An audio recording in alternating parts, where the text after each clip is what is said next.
Right, so I've just finished the remapping session. Let's talk about it.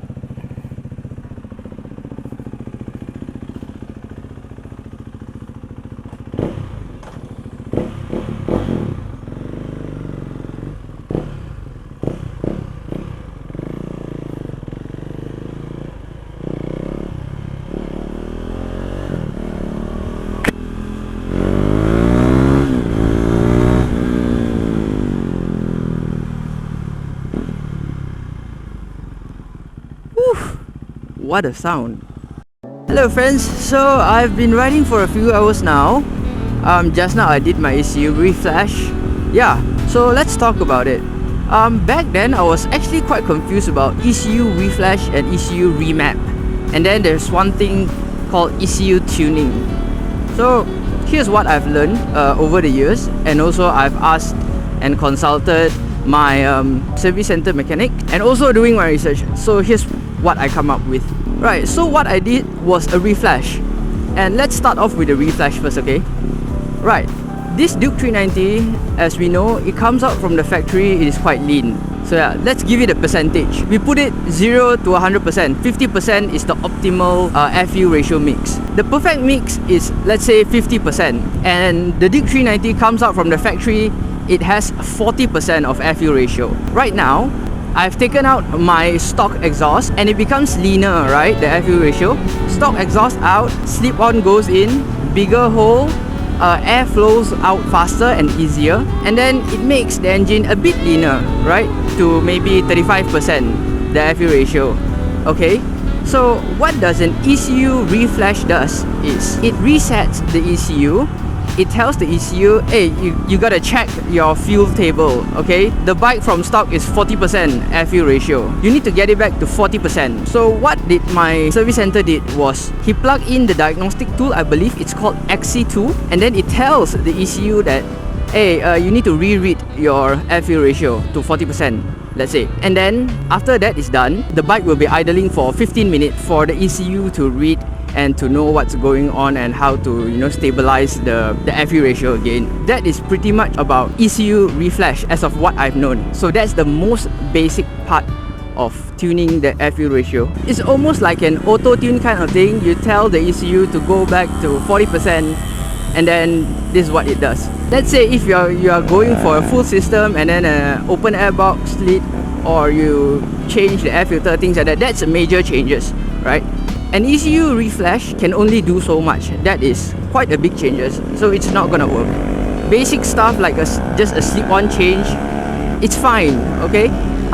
Yeah, that's what I'm told. So let's move on to ECU Remap. Right, ECU Remap is, okay, our table, our FU ratio table, we have a chart, right? It goes from here to here and all sorts of numbers. Let's say I have a friend that has the same exact bike as me, a Duke 390, and then he has done an ECU tuning to match his bike.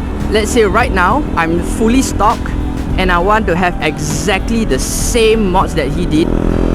Let's say he has an Akrapovic full system and a DNA air filter, and I want to have that exact same mods as well. So he did his tune already, so I can request from him, hey, can you give me a map? I'm gonna install it into my ECU, because we have the same mods, right? So what the tuners would do is he just put that map, install it into my ECU. That's the easiest way to explain it. So that's what we call a remap. Yeah, so basically it's like a preset. You know someone that has this map, you have the exact same mods, same accessories, same parts, and then sure, you can use the exact map. It will work.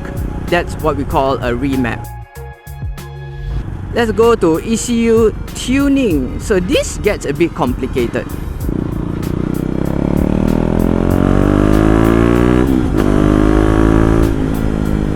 Okay, say ECU tuning. What is an ECU tuning? ECU tuning is something like having a fuel controller or a piggyback ECU. So for some bikes you can do ECU tuning for it, but not the case for this KTM 390 Duke, because from what I know is this ECU is locked, so you cannot change the FU ratio or the fuel mixture, the charts, right? So ECU tuning is, I don't think it's available for the Duke 390, but Let me explain it. Yeah, so ECU tuning, we have a chart of numbers, right? Big amount of numbers for our bike. So it tells the RPM, how much fuel to dump in at this RPM, at this load, things like that, right? For tuning wise, the tuner can actually manually adjust the amount of fuel at every RPM the tuner wants, or you want. You can adjust it manually. That's the whole point of it. And then there's even more to it. You can adjust the ignition timing. You can adjust, I don't know, there's a lot of things to adjust, right? That's ECU tuning. Yeah, we can't do ECU tuning on a 390 Duke because it's locked, and also I think it's also one of the most complicated tuning process, but it's the best lah, because you can tune so much more. It's even more than a piggyback ECU. Some piggyback ECU you cannot tune the ignition timing, but in ECU tuning you can do that. So yes, that's basically about tuning, and mine was just a reflash. So it tells the ECU to go back to 40% air fuel ratio, just like during the stock. Just exactly like how the stock map is. Ooh, pop, pop, pop, pop, pop, pop. So yes, because the reason why I'm doing a reflash is because this is just a temporary fix, because I'm planning to get a Powertronic ECU one day when I have enough money saved up. Yep. So this is just temporary. Once I get a DNA air filter, and then yeah, I will get a Powertronic ECU. That's my plan. It's just a matter of how much money I can save up. So if you find this video helpful, you have to give it a like, and also, you know, share it to your friends that still a newbie that might not know about ECU stuff and whatnot, or if you are still confused about it. Yeah, if it helps you, hope you like it, hope you enjoy the video. Let me know if I've missed anything or my information is wrong. I'll be very happy for you to correct me, because I'm not an expert. It's just based on my research and words from my mechanic, and I just compile it together and explain it to you the simplest way, because for months I did not understand what was a ECU Flash, remap, tuning and stuff, right? Because there's so many things out there on bike world. Hope it helps. Hope you enjoyed the video. Don't forget to like, subscribe and share it to your friends. Help the other beginners out there, because we are all beginners at one point. Yeah, so yeah, I'll see you again in the next video. Ciao, goodbye.